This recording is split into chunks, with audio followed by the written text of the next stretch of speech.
इस भजन को सुनने से पहले वीडियो को लाइक करें, चैनल को सब्सक्राइब करें और कमेंट में जय श्री श्याम जरूर लिखें। जय श्री श्याम। खाटू श्याम जी की कथा। महाभारत का युद्ध होने वाला था। चारों ओर युद्ध की तैयारियां चल रही थी। उसी समय एक महान वीर था जिसका नाम था बर्बरीक। वह भीम के पुत्र घटोत्कच और नागकन्या मोरवी का पुत्र था। बचपन से ही वह अत्यंत पराक्रमी था। उसकी माता ने उसे धर्म और सत्य का मार्ग सिखाया था। बर्बरीक ने भगवान शिव की कठोर तपस्या की। प्रसन्न होकर शिवजी ने उसे 3 अमोघ बाण दिए। इन 3 बाणों की शक्ति इतनी अद्भुत थी कि एक बाण शत्रुओं को चिन्हित कर देता, दूसरा मित्रों को सुरक्षित कर देता और तीसरा चिन्हित शत्रुओं का संहार कर वापस तरकश में लौट आता। इसी कारण बर्बरीक को 3 बाणधारी कहा गया।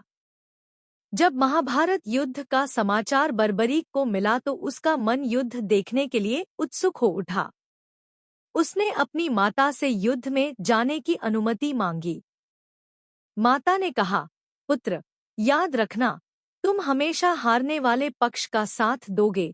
बर्बरीक ने यह वचन दे दिया। अपने नीले घोड़े पर सवार होकर बर्बरीक कुरुक्षेत्र की ओर चल पड़ा। रास्ते में भगवान श्री कृष्ण ने ब्राह्मण का वेश धारण कर उसे रोक लिया। कृष्ण ने उसकी शक्ति की परीक्षा लेने का निश्चय किया। उन्होंने पूछा, वीर, तुम केवल 3 बाण लेकर युद्ध जीतने चले हो? बर्बरीक मुस्कुराया और बोला, इन 3 बाणों से पूरा युद्ध समाप्त हो सकता है। कृष्ण ने पास के पीपल के पेड़ की ओर इशारा किया और कहा, यदि ऐसा है तो इस पेड़ के सभी पत्तों को एक ही बाण से भेद कर दिखाओ। बर्बरीक ने ध्यान लगाया और बाण छोड़ दिया। बाण बिजली की गति से उड़कर पेड़ के सभी पत्तों को भेदने लगा। उसी समय कृष्ण ने एक पत्ता अपने पैर के नीचे छिपा लिया। बाण घूमता हुआ कृष्ण के चरणों के पास आने लगा। तब बर्बरीक ने कहा, ब्राह्मण देव, कृपया अपना पैर हटा लें, क्योंकि एक पत्ता उसके नीचे छिपा हुआ है। यह देखकर श्री कृष्ण समझ गए कि यह वीर असाधारण है। फिर कृष्ण ने पूछा, यदि तुम युद्ध में जाओगे तो किसका साथ दोगे? बर्बरीक ने उत्तर दिया, जो पक्ष हारता हुआ दिखाई देगा, मैं उसी का साथ दूंगा। कृष्ण तुरंत समझ गए कि यदि बर्बरीक युद्ध में उतरा तो पहले कौरवों का साथ देगा, फिर पांडव कमजोर होंगे तो उनका साथ देगा।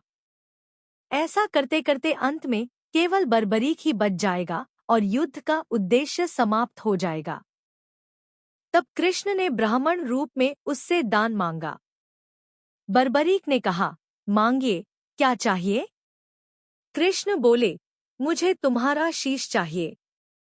क्षण भर के लिए बर्बरीक चौंक गया, लेकिन उसने वचन दिया था।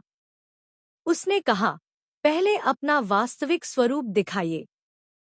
तब भगवान श्री कृष्ण अपने दिव्य रूप में प्रकट हुए।